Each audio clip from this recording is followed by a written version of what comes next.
Jour 14 du mois de Thread Horreur. Tout ce mois de juin, je poste une vidéo par jour, Thread Horreur, où je raconte des histoires flippantes que je ne connais pas d'avance, que les personnes ont racontées sur Reddit, qu'on se soit du domaine du réel ou du domaine du paranormal. Et donc ce soir, nous allons frissonner. La petite règle, c'est que pour chaque histoire, vous allez noter sur 5 à quel point ça vous a fait flipper. Exemple, je raconte l'histoire, donc première histoire, et vous mettez histoire 1, 0 sur 5 si ça vous a pas du tout fait flipper, 1 sur 5, etc. 5 sur 5 étant ça vous a fait énormément flipper si vous-même vous l'avez vécu. Donc on va commencer avec la première histoire. Le titre est À celui qui nous a volé notre tranquillité. J'espère qu'on ne se reverra jamais, partie 2. En effet, on en avait parlé dans une des vidéos que je vous mets le petit i ici si vous voulez voir la première partie. Je sais plus c'était quoi exactement. Ah si, je crois que c'était la personne qui les suivait tout le temps. Attends, on va voir. Donc allez voir l'histoire 1 sinon et revenez ici. Alors, en plus j'ai mis des chapitres sur YouTube où il y a les titres du coup des Reddit, donc comme ça vous vous perdez pas, vous savez exactement où est-ce qu'il faut aller. C'est parti. Salut à tous. Je reviens ici avec ce que je n'aurais jamais voulu écrire. Une suite. À l'époque, je pensais qu'on en avait fini avec lui. Que la peur, les lettres, les photos, tout ça. Oui, pour petit rappel, je me souviens maintenant, c'était bien ça. En gros, il y avait une personne qui les suivait partout et souvent dans les boîtes aux lettres, elle recevait des photos d'elle, etc. Même quand elles étaient allées chez les parents, elles avaient aussi reçu des lettres où il y avait des photos d'elle, par exemple, prises quand elles étaient à un abribus, des trucs comme ça. Ok. C'était derrière nous. Mais je me suis trompée.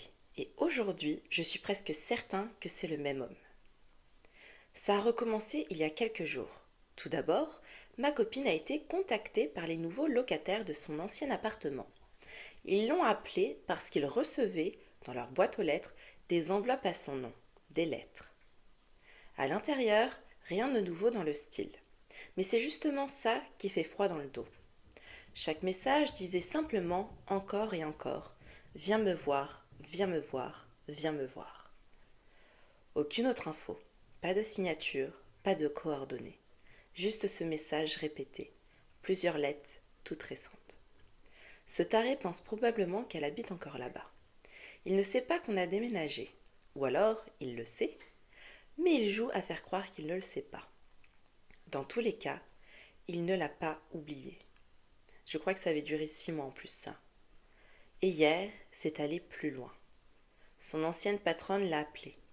Elle voulait la prévenir d'un truc étrange. Il y a un van blanc qui s'est garé devant ton ancien lieu de travail. Il est resté là de midi jusqu'à 20h, sans bouger. Le mec n'en est jamais sorti, ou presque. Il ne faisait rien, il attendait.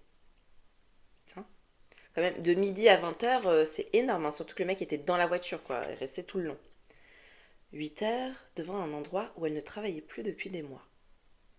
Et ce n'était pas un passage isolé. D'après elle, ça faisait plusieurs jours que ce van revient. Même comportement, même immobilité dérangeante. Je crois que ça m'a glacé encore plus que les lettres. Tout correspond.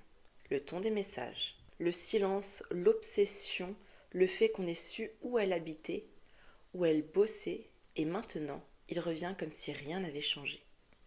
On pensait avoir tourné la page. On a déménagé, changé nos habitudes, coupé nos traces en ligne, mais il est encore là. Il rôde encore. Peut-être frustré de ne pas l'avoir retrouvé, peut-être prêt à aller plus loin. Alors cette fois, on ne va pas se contenter d'attendre. On a tout conservé. Les nouvelles lettres, les témoignages, les heures précises. Et cette fois, on va pousser jusqu'à ce que quelqu'un prenne ça au sérieux. Je voulais juste dire à ceux qui m'ont lu la première fois, faites attention. Vraiment. Même quand vous pensez que c'est fini. Même quand la police vous dit que tout est sous contrôle, apparemment non. Ce genre de personne ne lâche pas facilement. Et à toi, encore une fois, si tu lis ce message, car je ne peux exclure cette possibilité, tu n'es pas invincible. Tu ne contrôles rien. Tu vas finir par être arrêté. Tu as été vu, et cette fois, on ne lâchera rien. Je vous tiens au courant de la suite de cet événement. Oh, mais 5 sur 5. Si je dis pas de bêtises, ça a duré 6 mois. Cet harcèlement, etc., où elle recevait des lettres, des photos, etc., où tu savais que la personne les suivait. Là, ça recommence. Et encore plus, enfin, peut-être qu'il ne sait pas où elles sont, heureusement, j'espère. mais carrément de rester 8 heures de temps devant son ancien travail, de continuer à poster des lettres, etc. 5 sur 5. Donc là, dans les commentaires, vous mettez histoire 1, 0 sur 5, 1 sur 5, 2 sur 5, 3 sur 5, 4 sur 5 ou 5 sur 5 selon si ça vous était arrivé à vous, ça vous aurait fait flipper, oui ou non. Donc allez-y, commentez le temps que moi je cherche une autre histoire où on va switcher sur le paranormal. D'ailleurs, au passage, si vous aimez cette vidéo, même si pour l'instant on n'a raconté qu'une histoire, vous mettez un like.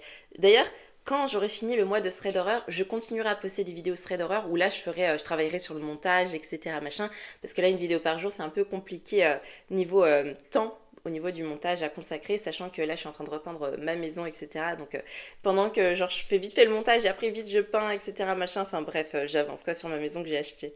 Histoire 2, histoire paranormale, le titre c'est Mon oncle m'a prévenu de sa mort. Je sais pas si c'est le meilleur endroit pour en parler, mais je sais pas où d'autre l'expliquer. Le 7 février, mon oncle a commencé la sédation après 1 an de lutte contre le cancer. C'était en pleine nuit et personne ne m'a rien dit. Je savais même pas qu'il était en soins palliatifs. La même nuit, j'ai fait le rêve le plus réaliste que j'ai jamais eu. J'étais dans un très long couloir avec des murs blancs et aucune décoration. J'ai marché lentement dans le couloir et je suis rentrée dans la seule porte qui était là. Mon oncle était assis dans un lit avec des draps blancs. Je me suis assis avec lui et il a commencé à me parler. Il m'a dit qu'il était en train de mourir, qu'il ne pourrait pas me dire au revoir. Il s'est excusé de laisser ma tante seule et de ne pas pouvoir tenir les promesses qu'il m'avait faites. Il est mort le lendemain, et depuis qu'il est mort, je continue à faire des rêves où il me parle ou juste me fait un câlin. Alors c'est pas flippant, c'est juste badant. Waouh, peut-être, hein, peut-être parce que quand on y pense, elle ne savait pas qu'il était en soins palliatifs. Après, elle devait savoir qu'il avait le cancer, donc peut-être que voilà, ça joue sur la chose, mais le timing, c'est vrai qu'il est étrange. Waouh, je vais voir ce qu'on dit les commentaires. On dirait un rêve de visite, je suis vraiment désolée pour votre perte, je crois vraiment à ces choses. Repose en paix, ça ressemble à une vision, je trouve. Désolée pour la perte, je suppose que le bon côté de la situation, c'est que vous n'avez pas à vous dire au revoir. J'ai une vision assez différente de ce que sont les rêves, alors je les embrasserai tous. C'est vraiment très beau. On va quand même noter cette histoire en termes de flippance, parce qu'à la base, c'est un peu la règle du jeu. Donc vous mettez histoire 2 et vous notez la notation. Moi, je vais mettre 0 sur 5 parce que c'est pas flippant, mais c'est très beau si c'est vrai. On va switcher maintenant avec une histoire réelle. Alors, le titre c'est Maison d'enfance. Oh, c'est long. Mais c'est parti, on va se mettre dans l'histoire. Bonsoir. Alors j'ai beaucoup à raconter, car j'ai gardé cette histoire pour moi très longtemps, mais elle me terrorise toujours autant. Mes parents se sont séparés quand j'avais 4 ans. Donc avec ma mère, nous avons déménagé dans une maison vieille des années 1850. Nous habitions avec mon frère, ma petite sœur, entre parenthèses, de 2 ans à peu près, quand on a redéménagé par la suite. Fin de la parenthèse. Et mon beau-père, pour que vous visualisiez la maison, elle est grande, 150 mètres carrés. Il y a un étage avec une chambre à droite directement après l'escalier. Un peu plus loin, il y a une chambre à droite, un couloir avec une salle de bain et un autre couloir qui mène à une chambre loin de tout. Ça aura son importance. Les 3 chambres avaient des grosses armoires venant de quelqu'un assez bizarre. Autre détail important, la maison avant habitée par un vieux postier décédé dedans de manière naturelle. On va y aller assez crescendo. La première chose bizarre qui m'est arrivée à ce que je me souviens, c'était quand j'avais 5 ans, je dirais. J'étais encore dans la même chambre que mon frère, donc celle à gauche de l'escalier. On avait un lit superposé et j'étais en bas. Il y avait un cagibi dos à nous et la chambre était immense. Je dormais quand je me suis réveillée en ayant des sueurs froides. Quelqu'un avait une main sur ma bouche et me tenait pour que je ne puisse plus bouger. Mais d'un coup, j'arrive à taper derrière et j'entends quelqu'un tomber par terre. Donc je hurle et ma mère enceinte de ma petite sœur, pas encore née, à cette époque arrive en courant, mais personne. Par la suite, vers mes 7-8 ans, j'ai changé de chambre pour aller dans celle isolée. Super idée. Et petit truc, il y avait une porte dans cette chambre qui menait au grenier. On a découvert plus tard qu'il y avait des squatteurs. Quand j'ai dit que quelqu'un essayait d'ouvrir ma chambre cette nuit. Ok. Bref, dans cette chambre, il s'est passé des dingueries. même avec mes amis qui étaient athées. Je ne pouvais pas m'endormir sans vidéo ou son de fond, tellement j'entendais des bruits, des chuchotements. Je me sentais observée tout le temps, bref, horrible. Une fois, croyez-moi ou non, j'ai vu une main sortir de mon placard. D'ailleurs, je viens de percuter, elle a mis ça dans Let's Not Meet et pas dans Paranormal. Mais bon. Elle était bleue, comme si c'était un corps mort. J'ai alors crié et je suis évidemment partie en courant. Une autre fois, je dormais de côté et j'ai senti quelqu'un tout simplement se poser et s'allonger à côté de moi. Mais évidemment, il n'y avait personne, seulement la trace. Bien flippant, une amie à ma mère était venue visiter la maison. Arrivée à ma chambre, elle se raidit d'un coup avant de dire « Je ne rentre pas dedans, je ne peux pas, c'est mauvais. » Super quoi. La chose la plus terrifiante qui s'est passée dans cette chambre s'est passée durant un soir de semaine. J'essayais de m'endormir quand j'entendis quelqu'un monter les escaliers. Innocemment, je pensais que c'était mon beau-père. Donc arrivé en haut des escaliers, il aurait dû aller vers sa chambre à droite des escaliers, mais non. Je l'aurais entendu, car c'est des très vieilles portes, donc elles font beaucoup de bruit. Les bruits de pas s'avancèrent sans arrêt, en passant devant la salle de bain et arrivant vers mon couloir. J'ai alors eu un réflexe et je me suis écrasée devant ma porte en pleurant pendant que j'entendais quelque chose tapoter derrière moi. J'en fais encore des cauchemars. Personne ne me croyait. Tous les soirs, je pleurais à la porte de ma mère, ayant l'impression que cette chose allait me tuer. Cette fois-ci, j'avais à peu près 10 ans. Ah oui, donc c'est vraiment, ça continue d'année en année, quoi. Et ça se passe en pleine journée. Mon frère avait une chambre munie d'une télé et d'un canapé. Ma famille voulait alors aller se promener, mais j'étais malade comme un chien, donc j'ai préféré regarder une vidéo de Squeezie. J'espère que c'était pas très d'horreur. Il s'écoula 1 heure, je dirais, quand j'entendais la porte d'entrée claquer et ma mère crier « On est rentré !» Je pouvais même entendre ma sœur, qui était un bébé, rigoler, etc. J'avais la flemme de descendre sans mentir, donc je me suis dit que j'irais plus tard les accueillir. 30 minutes passèrent, quand j'entendis la porte claquer et le « On est revenu !» de ma mère. Ça me rappelle le truc spatio-temporel, etc. qu'on avait eu dans une vidéo, mais je sais plus laquelle. Je me fige, et une sueur froide dans tout mon corps. Je descendis, et je lui dis que ça fait un moment qu'ils sont rentrés, non ? Elle me regarda bizarrement, avant de me dire « Bah non, on vient juste de rentrer, t'es malade ?» Je me suis toujours demandé ce que c'était, et pourquoi ça avait imité la voix de ma mère. Si je serais descendue, il se serait passé quoi ? Du coup, c'est plutôt si j'étais, mais c'est pas grave. Ma mère m'a avoué bien plus tard que ce jour-là, elle a eu un sentiment très bizarre en étant sûre qu'il allait se passer quelque chose à la maison, donc ils étaient rentrés au plus vite. Il y avait une épicerie à côté de cette maison. Mon beau-père étant fumeur, il m'avait demandé de garder ma sœur 5 minutes le temps de chercher des cigarettes.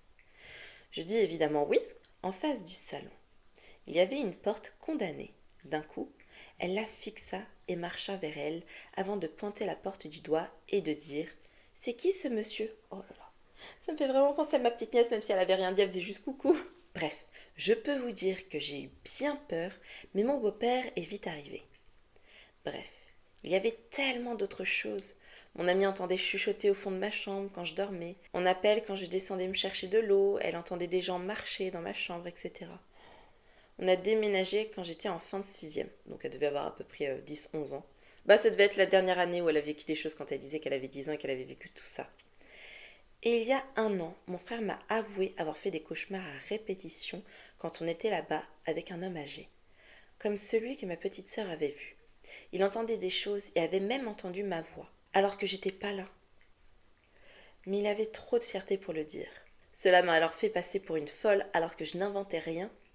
J'étais juste terrifiée. Depuis, je n'ai plus d'armoire car j'ai peur de revoir cette main. Ah oui, c'est vrai, il y a eu la fameuse main. C'est hyper badant. Notez dans les commentaires, histoire 3/5. Moi, je vais mettre la note de 5/5. C'est hyper flippant, surtout que c'était sur des années. C'est pas on va dire un événement isolé où d'un coup, tu sais pas ce qui s'est passé, il y a eu un truc comme ça. Mais là, c'est vraiment badant. J'aurais été dans cette situation, j'aurais flippé. Et c'est d'autant plus frustrant que ta famille, elle ne veut pas te croire, tu vois. T'es en mode, je suis seule. je peux pas genre aller dormir dans la chambre des parents peut-être parce que je flippe, etc. Ils ont dit oh allez va te coucher. Non, c'est hyper badant. On va suivre avec une histoire paranormale, même si en soi cette histoire était paranormale, mais elle était pas rangée dans les catégories paranormales. Le titre suivant c'est quelqu'un peut m'aider à comprendre ce que j'ai vécu. Est-ce possible que j'ai expérimenté une sorte d'arrêt du temps? C'est trop bizarre. Ok, allons-y. Il y a environ 20 ans, il m'est arrivé quelque chose d'intéressant. J'étais dans un supermarché avec ma femme, et pendant que nous regardions les rayons, à un moment donné, je me suis rendu compte que, à part ma femme qui me parlait, tout semblait s'être arrêté. Au début, je n'ai pas prêté beaucoup attention. Mais comme je restais silencieux et que ma femme me parlait, j'ai ensuite levé la tête du rayon que je regardais, et j'ai regardé autour de moi. Et c'est alors que j'ai réalisé qu'à part moi et ma femme, personne ne bougeait. Il m'a fallu quelques secondes pour traiter ce que je voyais en regardant autour de moi. Ça me fait penser les trains qu'il y avait où genre les gens ils filmaient, en fait tout le monde était à l'arrêt mais c'était une tendance. Bah là lui il l'a vécu réellement. Il y avait des gens à la caisse, figés en train de scanner des articles. Des gens figés à mi-pas, littéralement figés en train de lever le pied, ce qui rendait incroyablement difficile de garder l'équilibre pendant longtemps, comme s'ils étaient en train de transférer leur poids d'un pied à l'autre. Réalisant que les gens devant moi ne bougeaient pas, j'ai ensuite regardé tout autour, espérant voir quelqu'un bouger, mais je n'ai vu que la même chose partout où je regardais. Il m'a fallu quelques secondes pour traiter ça, car je n'avais aucune idée de ce qui se passait. Après avoir traité ce que je voyais, j'ai d'abord pensé que c'était une de ces blagues avec des caméras cachées ou des expériences sociales avec une caméra cachée que je voyais tout le temps sur internet. C'est exactement ce que je viens de vous dire. Avec ça en tête, j'ai ensuite fait le tour du rayon et entre les allées et j'ai regardé tout le monde pour essayer de les prendre en flagrant délit avec le moindre mouvement pour confirmer mes soupçons. Mais tous ceux que j'essayais de prendre en flagrant délit restaient incroyablement immobiles. Attends, je me demande si sa femme a vu la même chose. J'ai ensuite erré dans les rayons et j'ai regardé attentivement autour de moi pour essayer de voir où les caméras pouvaient être cachées.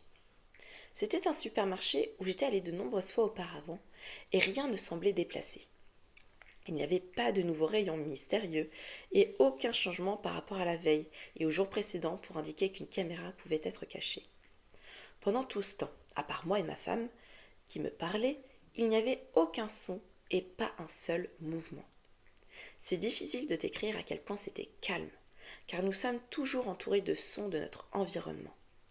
Il n'y avait même pas de réverbération du son de la voix de ma femme alors qu'elle me parlait. J'ai ensuite fait le tour du rayon et de l'allée à côté de ma femme. Puis, je l'ai bousculée plusieurs fois en l'appelant par son nom plusieurs fois et en lui demandant d'arrêter ce qu'elle faisait et de regarder autour d'elle. Au début, elle n'a pas répondu, pensant probablement que je plaisantais, comme je le faisais souvent. J'ai insisté, et quand elle a levé les yeux du rayon vers moi, je lui ai dit de regarder autour d'elle. Je n'étais pas sûre de ce que je voyais. Elle m'a ensuite demandé ce qu'elle était censée chercher, et j'ai répondu en lui demandant si elle pouvait voir le moindre mouvement ou entendre le moindre son. C'est alors qu'elle a réalisé exactement la même chose que moi quelques minutes plus tôt, que tout s'était arrêté. Même les réfrigérateurs qui n'étaient pas loin de nous ne faisaient plus de bruit. Nous nous sommes regardés tous les deux, perplexes devant ce que nous voyions, perplexes devant ce qui se passait. À ce stade, une bonne partie de moi pensait toujours que c'était une partie de blague bien élaborée avec des caméras cachées. Alors je faisais toujours attention pour voir si je pouvais la repérer. Ma femme m'a ensuite demandé si je savais ce qui se passait et pourquoi rien ne bougeait. J'ai répondu que je ne savais pas, et à ce moment-là, nous regardions tous les deux une des caissières qui se penchait en avant à la caisse pour ramasser un article à scanner pour un client. Nous la regardions parce que sa position corporelle n'était pas une position qui pouvait être maintenue aussi longtemps sans tomber la tête la première. Soudain, tout a repris, et la caissière a ramassé l'article, puis l'a scanné, et tout le monde a commencé à bouger comme s'il n'avait aucune idée de ce qui venait de se passer. Au même moment où tout a commencé à bouger, le son de tout est revenu, et on avait presque l'impression que c'était assourdissant par rapport au calme d'avant. C'est alors que j'ai réalisé que même les réfrigérateurs ne faisaient pas de bruit avant, car jusque-là, je n'y avais pas prêté attention. Il y avait des gens qui parlaient, des pas, des bips de scanner, pendant que les articles étaient scannés à la caisse. et j'entendais même le système de climatisation, ce que je ne remarquais pas normalement. Nous sommes restés là pendant quelques minutes, tranquillement, en essayant de comprendre ce qui venait de se passer. Et pendant ce temps, une partie de moi espérait toujours voir une caméra ou quelqu'un venir me dire que ce n'était qu'une blague, bien que je ne puisse pas expliquer le calme extrême avant que tout ne redémarre d'un coup. Le son inclus. Après un certain temps, réalisant que nous ne pouvions pas expliquer ce qui s'était passé, ma femme et moi avions pris le reste des articles et nous avons continué notre journée. Bien que nous ayons continué à repenser à ce qui s'était passé et que nous ayons essayé de trouver une réponse sans succès. Je poste ça ici parce que j'aimerais demander si quelqu'un sait ce que nous avons vécu, si ça a un nom ou quelqu'un a eu une expérience similaire. Même maintenant, après 20 ans, ça fait 20 ans, il y repense, je n'ai toujours aucune idée de ce qui s'est passé et de ce que j'ai vécu. J'ai essayé de chercher quelque chose de similaire pour pouvoir le lire et le comparer à ce que nous avions vécu. Par désir d'en savoir plus, donc tous les conseils et l'aide seraient grandement appréciés. C'est hyper badant. Il y a quelqu'un qui a commenté quelque chose, je vais voir s'il a une théorie. Certains appellent ça un bug dans la matrice. Et oui, c'est arrivé à plusieurs centaines, voire des milliers de personnes. Quelque chose comme ça m'est arrivé, et je ne peux absolument pas expliquer comment, même si ce n'était pas à ce point. Même si ce n'était pas à ce point-là. Le mien était juste très bizarre. Ok, on a une histoire dans une histoire, ok. Donc j'habite en Californie du Sud et j'ai voyagé en Californie centrale pendant l'été. Il fait généralement toujours chaud et ce jour-là, il faisait genre 43 degrés. J'ai des insectes partout sur mon pare-brise, alors je décide de m'arrêter et de nettoyer mon pare-brise avec du nettoyant pour vitres, qui contient de l'alcool, faut le savoir. Je vaporise et je dois essuyer immédiatement, sinon ça sèche presque instantanément, bah oui avec la chaleur. Je vaporise et ensuite j'essuie. Je vaporise et j'essuie, parce que ça sèche littéralement immédiatement. Je vaporise l'intérieur de mon pare-brise, je pose les nettoyants et j'essuie. Je vais pour reprendre les nettoyants et il a disparu. Je regardais sur le siège passager, sous les sièges, sur la banquette arrière, je sors, je déplace les sièges, je regarde sous la voiture, je fais le tour de ma voiture, il a complètement disparu. J'étais là genre, what the fuck? Finalement, je me suis dit, je vais regarder dans le coffre, je suppose, je le trouve là, sous mes sacs de linge sales et toutes les conneries que j'avais avec moi pour mon road trip. Il n'y avait aucun moyen que j'ai vaporisé, couru pour le mettre dans mon coffre et que je sois revenue et que j'ai essuyé sans que ça sèche complètement. Ça sécherait en quelques secondes. J'étais tellement flippée car c'était tout simplement impossible. Et le truc, c'est que ma voiture est tellement ghetto, mon coffre est cassé, je dois littéralement connecter 2 fils. Ah oui, quand même. 2 fils juste comme il faut pour l'ouvrir. Lol. Il n'y a juste aucun moyen que j'ai oublié que j'avais fait tout ça et enterré le nettoyant sous toutes mes conneries. Ça me fait vraiment bizarre. Je sais que je ne l'ai pas imaginé, donc ouais. Bref, il a raconté son expérience, je m'attendais à avoir une théorie. C'est hyper badant. Franchement, notez du coup Histoire 4, notation sur 5 là, tout de suite là dans les commentaires. Si je dois noter, en fait, c'est flippant et badant aussi. C'est pas flippant comme on pourrait l'entendre dans le sens où j'entends des bruits, je crois qu'il y a quelqu'un qui est chez moi, je sais pas quoi. Non, là c'est plus en mode badant, genre t'es en mode mais où est-ce que je suis? Il y a personne qui bouge. Surtout qu'il y avait des personnes qui apparemment étaient sur un pied en train de marcher et que du coup l'équilibre normalement il aurait été comme ça, mais là rien, personne bougeait. C'est hyper badant, ça l'a marqué parce que c'était il y a 20 ans que du coup que ça s'est passé. Mais franchement je vais mettre 3 sur 5 parce que, enfin, ou 2 sur 5 parce que c'est pas le truc de flippant mais encore ça va, mais là c'est vraiment badant quoi et en même temps c'est trop bizarre. Ok, je sais pas c'est quoi votre note vous, il y aura peut-être débat sur celle-là, je sais pas du tout. On va switcher avec une réelle. Histoire 5, une histoire réelle, le titre c'est Le gars de la fenêtre. J'avais 11 ans quand ça m'est arrivé. Je vivais dans une maison avec mes parents, mon frère et mon chien, et mon lit était tout près de la fenêtre. J'allais dormir quand je vois un homme qui me regarde sur la rue d'en face.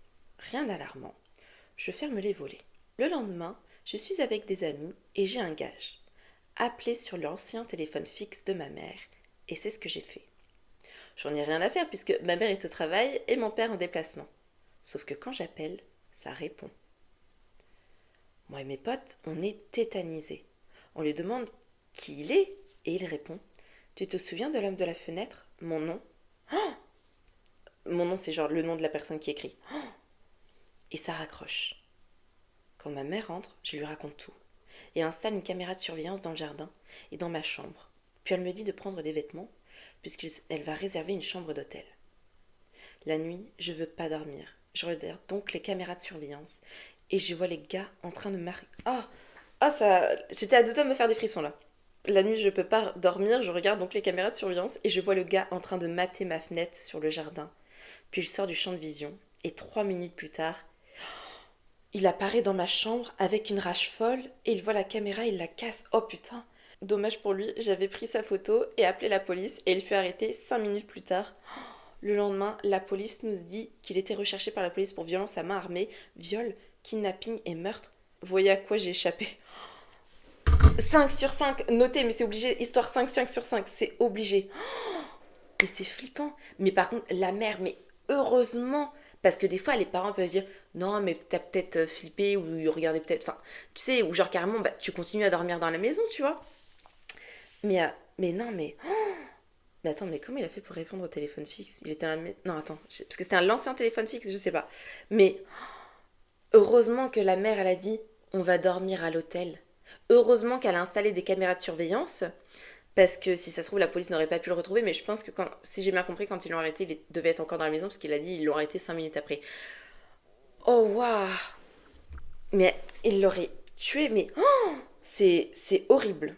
Horrible. On va switcher avec une paranormale, c'est trop bizarre ce que je veux dire, mais j'ai l'impression que, genre, paranormal, c'est en mode on souffle parce que du coup, il y a le truc de si ça se trouve, c'est faux, ou c'est peut-être la personne qui a imaginé, etc. Ok, donc le titre de la paranormale, c'est Des esprits sombres étaient attachés à moi. Ok, donc histoire 6. C'était il y a plusieurs années. J'étais dans un mauvais état. Des problèmes de colère, des problèmes familiaux, des problèmes émotionnels, ou un manque d'émotion, je suppose.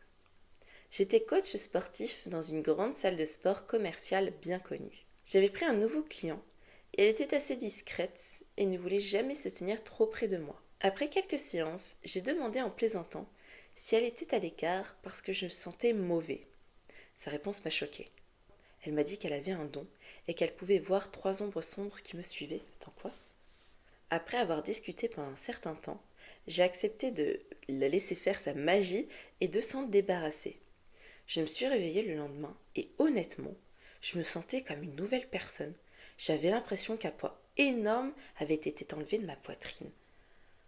C'est badant, je sais pas si vous croyez à ce genre de choses.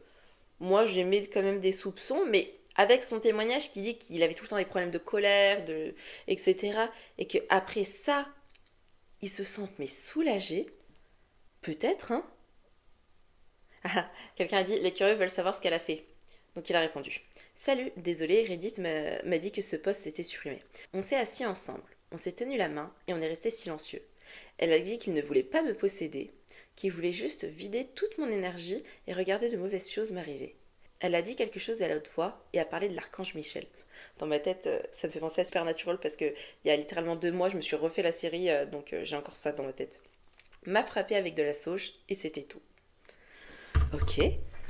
Ben, en histoire de flippant, si je dois mettre une notation sur 5, je crois qu'on est à l'histoire 6, je crois.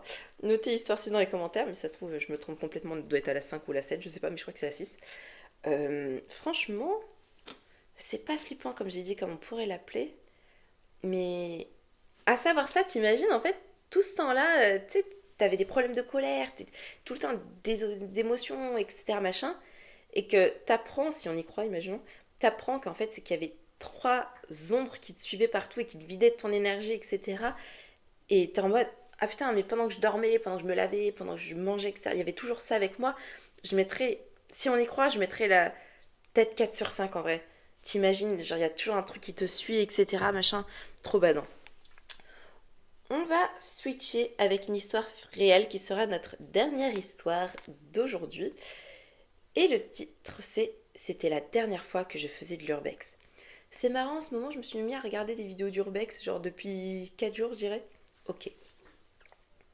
J'étais avec mes potes la nuit et on a décidé d'aller faire de l'urbex dans un parking abandonné depuis 5 ans. On s'équipe de lampes torches et on forme 3 groupes de 2.